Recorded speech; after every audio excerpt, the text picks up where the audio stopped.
Founding member of Sepultura, he's been part of Nailbomb. Now he's managing Soulfly duties with Cavalera Conspiracy. He is a true metal god. Here's Max Cavalera. Welcome to Distortion, mate. How you doing, man? Hey, I'm really, really well. Thank you very much for the time today. It's really great to speak to you. Oh, yeah, no problem, man. Now, I have to go right back to the beginning. I heard Sepultura on a community radio station back in '91 here in Melbourne.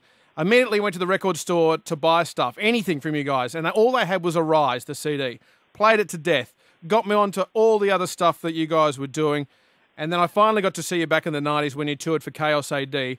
Were you surprised when you came to Australia way back then that the crowds were so responsive? Oh, yeah, it was a big surprise. And I remember we were so far from home because Brazil is such a long way from Australia. And I was thinking, that's so cool that the music goes all the way, travels so long and it goes so far. And I always been surprised by Australian metal dedication. It's always been great. Every time I've been there, with Sepultura, and then later on with Soulfly, many times I've been down there with Megadeth and Hatebreed, and when we went with Insight and City of Fire, and it's always been great, man. I love playing Australia. I have a great time there. I love real nice people, very friendly people, and the fans are great, and the shows are awesome. And I did the big day out with Soulfly in '98, so I'm very much looking forward to do it again with Cavalera Conspiracy for the first time. And it's going to be my first time back in Australia with Igor since '95, I believe. So it's really, really exciting, to be back at this point of our career. You can definitely hear that excitement in your voice. It's really good to hear. Is that partly due to you, the reconciliation with Igor? Does it feel good to be playing with him again? Yeah, it feels great, and we had a great year of touring. We played Brazil twice, our homeland. It was great shows, and we play America twice. We did 2 American tours that were really good, and went to Europe, did a bunch of festivals. So I've been, last year I was on the road almost the whole year for Cavalera, and the Australian tour is actually the ending of the Cavalera tour. Finally, we're going to close up the book until whatever comes next in the future. But, it's been a great run. People love Blunt Force Trauma. I think it was the perfect record to make. Had really great songs like Killing Inside and Blunt Force Trauma and Warlord and Genghis Khan, and we play all that live, so it feels great. And I think it's a killer way to finish the cycle of the tour with Big Day Out in Australia and our own headline shows. If it ends up in a perfect way for the Cavalera Conspiracy. Well, let's play a song. Anything in particular that you'd like me to play from Blunt Force Trauma or Inflicted? Yeah, we can play Warlord. It's the opening of the show. It's the first song we play. It's the first song of the album, and it's been live. It's been great. The reaction of the fans has been great. We opened that show with that song, and once the notes hit, we know it's on, and it's complete metal assault from that point on. Well, that's been a running theme, in fact, for all your projects. All your music is just such high energy, and I wanted to ask you about this. How do you transfer that live energy into the studio? You just got to get pumped, and think that at one point this is going to be released out there, and people are going to feel the energy. And so you have to kind of visualize a little bit, because the studio is kind of a cold environment. There's no fans there, so it's only you and the band, and you have to use your imagination and get everybody pumped, which is kind of my job as a producer of the band.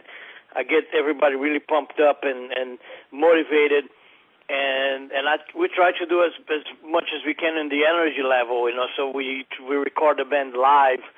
When you hear the drums of a novel like Blunt Force, it's the whole band playing live, and we record just the drums, and then we overdub everything on top of it. But it is a live performance. The band is playing live. Everybody's playing live as if you were on a stage.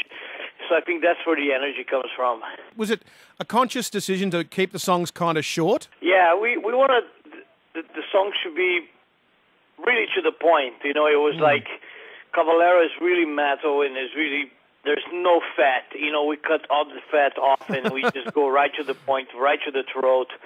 And I like that about it, and I think it gives the album more of hardcore kind of feeling to it. And when you listen to the whole record, you can listen to it all at once because it's not like an hour and 10, an hour and 15 minutes kind of record that takes you a long time to hear. It's 35 minutes or so. So it's kind of cool that people get to actually hear the whole record. And if you like it, you rewind to track 1 and start over again.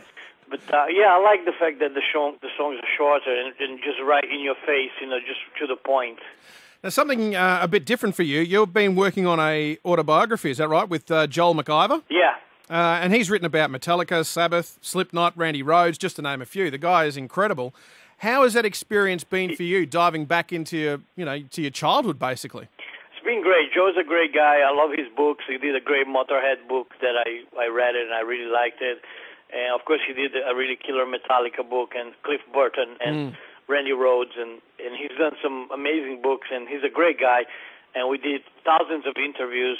We really covered everything from my childhood all the way to the Sepultura beginning to the making of Sepultura, my family, my marriage and my kids and my involvement with music and everything I did in all those years. So there's a lot of fun stuff, a lot of cool stuff, there's a lot of, very interesting facts that people will get to know about me. They're all going to be in the book, so I'm very excited. We're not finished yet. We're still working on it. Okay. We still got a couple things to do, but it's going to come out sometime this year, and I'm very excited for it. Now, one of the stories that I've heard, and I would love to get confirmation from you if it's correct, is that did you once puke on Eddie Vedder? Yeah, that's true. That's going to be in there. Where did that happen? On the ministry tour, and it was just one of those episodes, one of those crazy nights that one thing led to the other, and that just ended up happening. And he was actually really cool. He didn't care much about it. I was about to ask, what did he say? At me or anything. So it was actually turned out to be okay. Well, what did you say to him? That's all gonna be in the book. Okay. So I can't wait for people to read it, because there's a lot of cool, funny stuff like that through my whole career that has happened in my life, and so I think it's going to be really cool for people to read that. I'm looking forward to it so much. All right, any other songs that we should be playing? Maybe Nailbomb, Wasting Away. That's always been a great favorite of mine. I always loved the Nailbomb project, and Wasting Away, it's such a great opening song. It's got so much energy, and it was a very, very exciting project, and it was something I did with Alex Newport from Fudge Tunnel, and it was in between Chaos AD. Mm-hmm. It was right after I'd done Chaos AD, and I had some time off, so I had some riffs and set up to do this kind of industrial metal hardcore project that so many people really loved it, and still today people ask me about Nailbomb, if I'm ever going to do something again with Nailbomb. But unfortunately the answer for that is no, it's finished. Where we terminated. We only got 2 albums out, the Point Blank and the live one. And but we got good memories from that time, and I love Wasting Away. I think it's a great track. Going to Soulfly for a moment, I thought there was a bit of a shift in Soulfly's theme of the music. It became a bit, when Dark Ages came out, the lyrical content kind of shifted. It became a bit more aggressive. What brought that about? That just kind of happened. It was one of those things, naturally happened, and then I felt it was a little bit a time for a change in Soulfly, and felt really excited to do it. And just like the new record, Enslaved, that comes out in March, it's much more extreme than everything else I ever done. It's really influenced by death metal, and it's got extreme, parts of drums and really cool guitar riffs, and also parts that are influenced by, some brutal death metal. And I think it's a really great, exciting to do that, because in a band with a career for so long, it's 15 years or so like this year, and I've done everything I wanted with, has already explored a lot of the Brazilian rhythms, and I did a lot of the spiritual stuff. So now was maybe the time to go a little bit more metal on it, more aggressive, and we are doing that right now. So who knows what comes next? But it's been a great journey, and I can't wait for people to hear Enslaved, because it's definitely some of the most brutal stuff I've done in my whole career. Who are the bands that you look to now? For not necessarily for inspiration, but what are the bands that you just really enjoy throwing an old CD on or whatever, and just those bands that you can't get enough of? Yeah, I love Napalm Death, you know, and a lot of the old death metal stuff like Entombed, and I'm a huge fan of Entombed, and Massacre, Slaughter, and Morbid Angel, you know. I even like the new album that a lot of people didn't like. I think, you know, I understand why people are upset because of some of the weird songs on it, but there is a couple of really cool songs also on it.